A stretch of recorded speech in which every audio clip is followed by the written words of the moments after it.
નમસ્કાર, જય હિન્દ, જય માતાજી. માના ઉપાસનાના દિવસો ચાલે છે. નવરાત્રી વિશ્વનો ધર્મોત્સવ, મોટામાં મોટો 9 દિવસ સુધી માની ભક્તિ અને સાધના કરવી, એવો આપણો સનાતન ધર્મમાં માની દુર્ગાની ઉપાસના અને કણે કણમાં ક્ષણે ક્ષણમાં માને જોવી. આખું બ્રહ્માંડ છે એ માનો ગરબો છે. માની સાથે 9 રાત સુધી રમવું, ઉપાસના કરવી, સારા વિચારો કરવા, કોઈનું ખરાબ વિચારવું નહીં, એ આપણી ઉપાસના છે.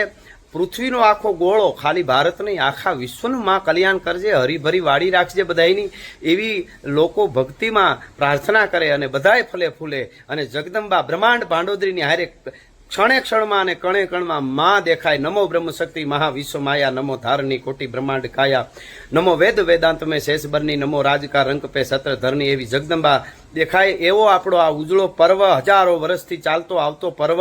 આજે લોકો 50%ની આસપાસ લોકો ડિપ્રેશનમાં અડધા ગાંડા થઈ ગયા છે.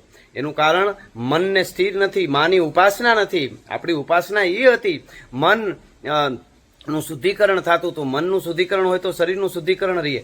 એ બધું ભૂલી અને ગાંડાની જેમ જનાવર બનતા જાય છે. ઘણા સંસ્કારી નગરીઓમાં ન બનવાની ઘટના બને છે. નામ સંસ્કારી નગરી હોય. સંસ્કારી નગરી એટલે કોઈ પથ્થર ખડકવાથી, મોંઘી ગાડીઓ ઢગલા કરવાથી, મોટા મોટા બાગ બગીચા બની જવાથી, મોટા મોટા માણસો રહેવાથી સંસ્કારી નગરી નથી થતી. સંસ્કારી નગરી એને કહેવાય જ્યાં સંસ્કારી માણસો રહીએ, સારા માણસો રહીએ. જગતનું કલ્યાણ એ છે.